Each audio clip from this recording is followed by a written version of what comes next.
Hello friends, welcome to crescent class again. दोस्तों, last time हम लोगों ने सेट थ्योरी के बारे में काफ़ी सारी एक्सरसाइजों के बारे में डिस्कस किया था। अब समय आ गया है मिसलेनियस एक्सरसाइज को सॉल्व करने का।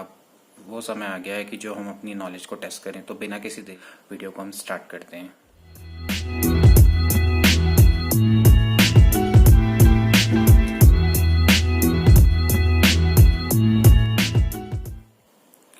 तो फ्रेंड्स, हम लोगों ने लास्ट टाइम यूनियन की जो प्रैक्टिकल प्रॉब्लम है, यूनियन और इंटरसेक्शन की प्रैक्टिकल प्रॉब्लम्स है, उनके बारे में थोड़ा सा डिस्कस किया था और उन पर बेस्ड हमने क्वेश्चंस भी किए थे।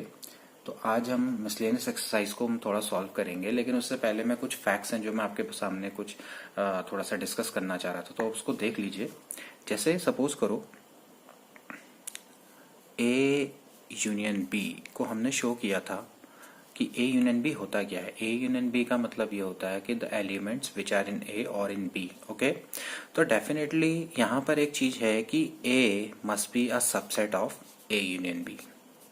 ओके, ये चीज आप हमेशा ध्यान रखो। Similarly B is also the subset of A union B, क्योंकि ए यूनियन बी में ए के भी एलिमेंट होंगे, बी के भी एलिमेंट होंगे और जो दोनों में कॉमन है वो भी एलिमेंट होंगे। ओके, तो A is a subset of A union B and B is a subset of A union B. ये चीज ध्यान में रखेंगे। ओके, सिमिलरली हमने बताया था ए इंटरसेक्शन बी के बारे में। इंटरसेक्शन बी के बारे में हमने डिस्कस किया था कि ए इंटरसेक्शन बी को हम इस तरह से शो करते हैं, the elements which are in A and in B. इसको हमने एंड से दिखाया था, इसको हमने और से दिखाया था। ठीक है, तो एंड का मतलब ये है कि जो दोनों में कॉमन है। ठीक, तो इसका मतलब ये है कि A intersection B must be the subset of A. Okay, और इसी तरह से A intersection B must be the subset of B. ठीक है, या आप इसको चाहें तो वेन डायग्राम से भी आप समझ सकते हैं। ये आपके सामने वेन डायग्राम है, एक सर्किल है हमारे पास, ये है ए, ये है बी। ओके, तो इस पार्ट को हम क्या बोलते हैं, ए इंटरसेक्शन बी। तो क्लियरली आप देख सकते हैं कि ए इंटरसेक्शन बी एक्चुअली ए के अंदर है और ए इंटरसेक्शन बी बी के भी अंदर है। तो A intersection B is a subset of A. इसी तरह से A intersection B is a subset of B.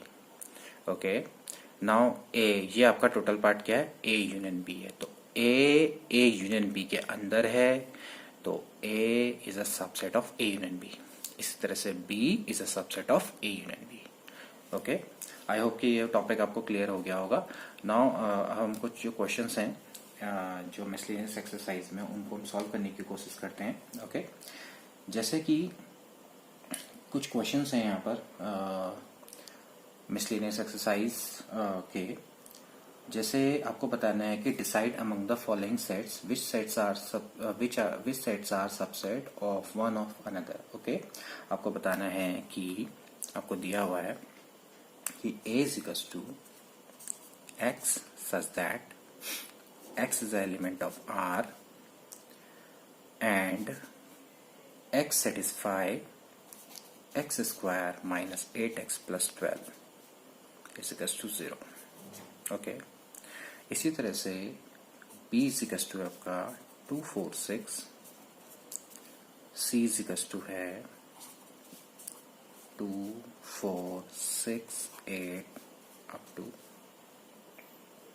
Up to infinite. Dot dot dot का मतलब है कि इनफाइनाइट तक जा रहा है ये, एंड D6 है।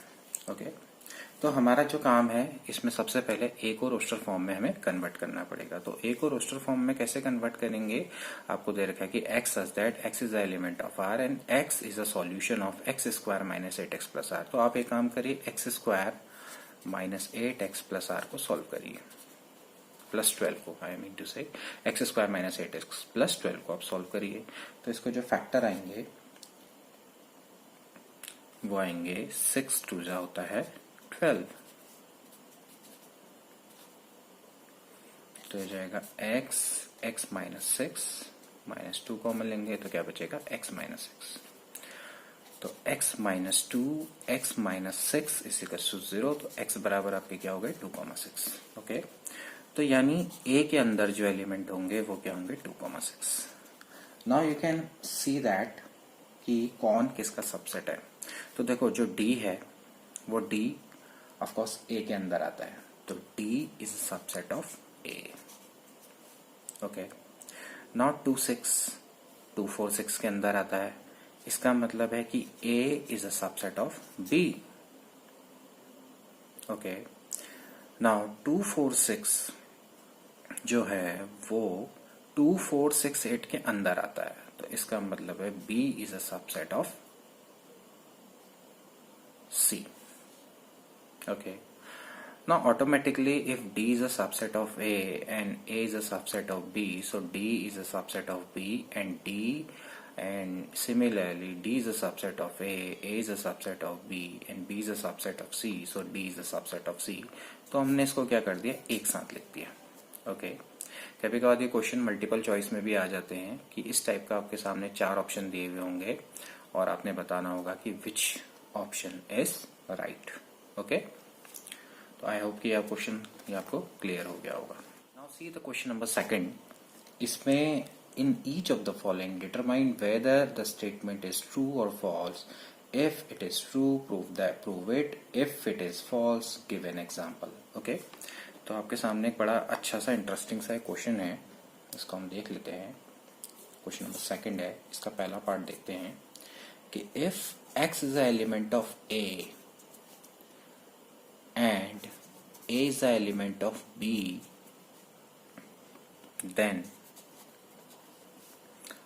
X is the element of B। Okay, आप कह रहे हैं कि X is the element of A is the element of B, then X is the element of B। Now this statement is false। देखिए X A का element है और A B का एलिमेंट है, ठीक, तो then X is element of B। It is truly false. मैं आपको एक एग्जांपल दिखाता हूं कैसे। लेट सपोज करो A बराबर है मेरे पास, सपोज करो 2 and 3, okay, and B is equal to है suppose 1 2 3 and 4। Okay, so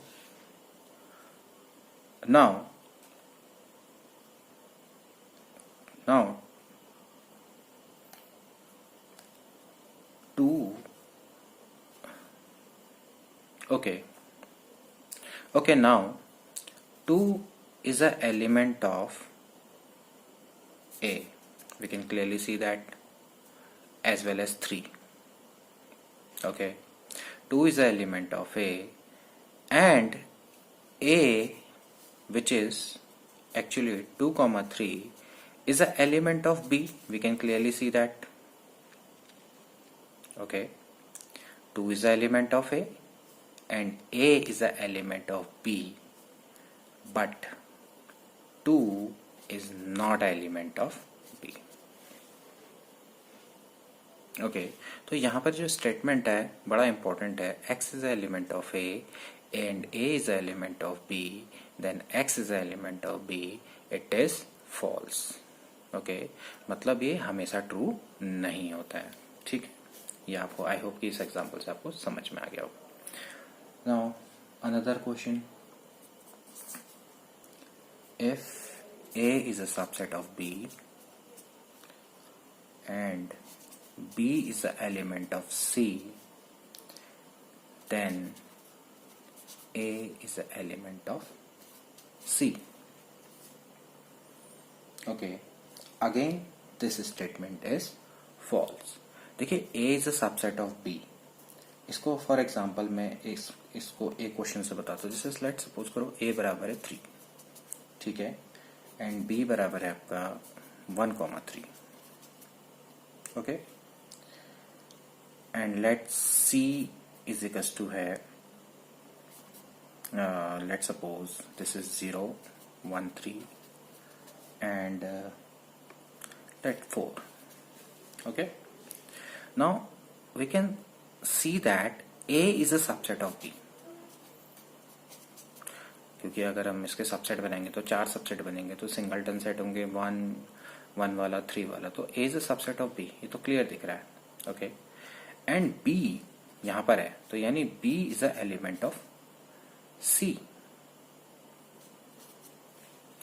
but A is not a subset of C. Okay, so again this statement is false. Okay, I hope कि ये आपको clear हो रहा होगा। इसी तरह से एक क्वेश्चन और देखते हैं। A is a subset of B and B is a subset of C, then A is a subset of, it implies A is a subset of C.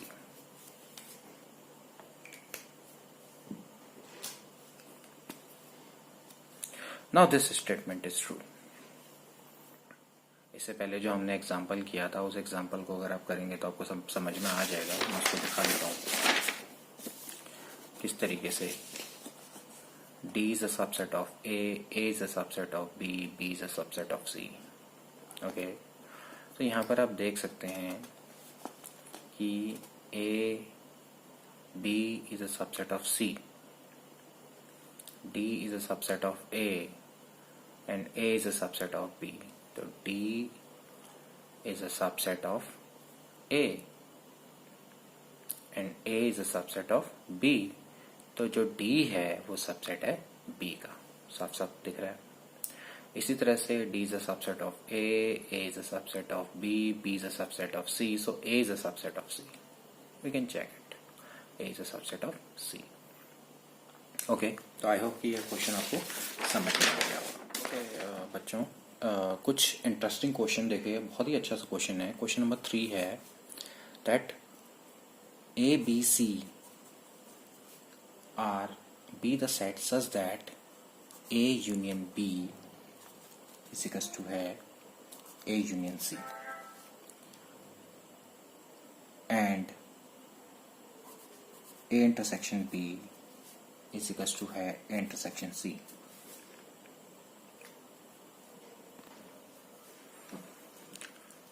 And we have to prove that B is equals to C. Okay. So now A, B, C are three set. If A union B बराबर A union C है and A intersection B is equals to A intersection C है, we have to prove that B is equals to C. Okay. देखिए इसको हम law of reversibility की मदद से हम इसको सॉल्व करेंगे। जैसे कि मैंने आपको, हमें ये प्रूफ करना होगा इस क्वेश्चन में कि B is a subset of C, equation number 1, and C is a subset of B, equation number 2. तो from first and second B is equals to C. देखिए अगर आपको कुछ टॉपिक अगर आपको क्लियर नहीं हो पा रहे तो आप मेरी पुरानी वीडियो में जाके देख सकते हैं। तो आपको कई सारी चीज़ें मैंने वहाँ पर बताई हैं और मैंने बताया था कि एम्फेसाइज करके उनको मैंने उन पर जोर भी दिया था कि आप इन चीज़ों को ध्यान में रखेंगे तो आपको कभी भी कोई दिक्कत नहीं आएंगी। अब मैं उन्हीं चीज़ों का मैं यहाँ पर उपयोग करने वाला हूँ। ओके, तो लेट सपोज करो मैं मानते हैं late x is an element of B. Okay, now if x is an element of B तो definitely x is an element of A union B. क्योंकि why? Because मैंने आपको पहले बोला है कि B is a subset of A union B, तो x क्या होगा, A union B का भी एलिमेंट होगा। बट यहाँ पर दिया हुआ है कि A union B is equals to है A union C. Okay, so A x is an element of A union C. Okay, now इसका मतलब है x is element of A union C का मतलब क्या है? It implies that x is element of A और x is element of C. Okay, now अब इसमें दो केस बनेंगे। केस नंबर 1, देखो लेट हम मानते हैं कि x is element of A।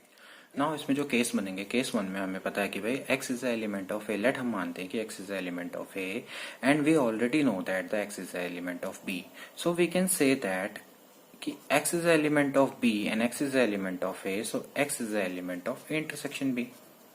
Okay, now A intersection B is equal to A intersection C, so x is the element of A intersection C and from the definition x is the element of A and x is the element of C. Okay, so from the definition of subset, X is the element of B, X is the element of C implies X is the element of C, so we can say that B is a subset of C. Okay, is there any problem? I hope कि आपको समझ में आया होगा कि X is the element of B, तो X is the element होगा A union B का, and X is the element, क्योंकि A यूनियन B आपको A यूनियन C के बारे में दिया हुआ है, बराबर दिया हुआ है, so it implies X is the element of A और X is the element of C. Okay अब इसमें केस बनेंगे दो, या तो हमारा क्या होगा, X या तो A का एलिमेंट होगा या X क्या होगा, C का एलिमेंट होगा. तो हम ये मानते हैं कि X एलिमेंट ऑफ A, तो X is element of A and, लेकिन हमें दिया हुआ कि X is element of B, तो X डेफिनेटली क्या होगा, A इंटरसेक्शन B का एलिमेंट होगा. सो X is element of A, आपको दिया हुआ है कि X is element of A intersection B, so X will be the element of A intersection C, hence X is element of A and X is element of C, so X is element of B, so X is element of C, so B is intersection B will be the subset of C. ठीक है ना. तो case 2 क्या हो सकता है, case 2 definitely क्या होगा, X is element of C. Now X is element of B, so X is element of C, यानी ये वाला केस हमें ऑलरेडी मिल गया, hence B will be the subset of C. Okay, now similarly हमें मानते हैं let Y is the element of C. So Y is the element of C, so we can say that Y will be the element of A union C. Okay, process वही रहेगी, उसी process से हमें इसको solve करना है. Y will be the element of A union C, so it is given that A union C बराबर किसके है, A union B के. तो अगर A union C A union B के बराबर है तो हम लिखेंगे Y is the element of A union B. Okay, it implies that Y is the element of A or Y is the element of B. Okay, अब फिर इसमें case बनेंगे. केस नंबर 1, केस नंबर 1 में हम मानते हैं कि Y is the element of A. Okay, now it is also given that Y is the element of C. ये तो हमने माना हुआ है. ठीक है, तो Y is the element of C and Y is the element of A, so we can say that Y is the element of A intersection C, and Y is the element of A intersection C. A intersection B किसके बराबर है, A intersection B के बराबर है, तो ये हो जाएगा Y is the element of A intersection B. Okay, so Y is the element of A intersection B. It simply implies that Y is the element of A and Y is the element of B. So from Y is the element of C, Y is the element of B implies Y is the element of B. So we can say that C is a subset of B. Okay. And similarly, in a case 2, if we suppose Y is the element of B, so then Y is the element of C implies Y is the element of B, so C is a subset of B. So from 1 and from 2, B equals to C. Okay, so by this theory we can easily prove this question. Okay, तो I hope बच्चों आपको ये questions हैं ये समझ में आए होंगे.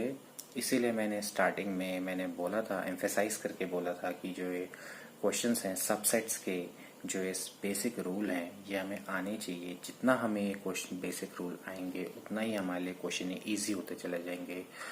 तो till then, good bye and take care.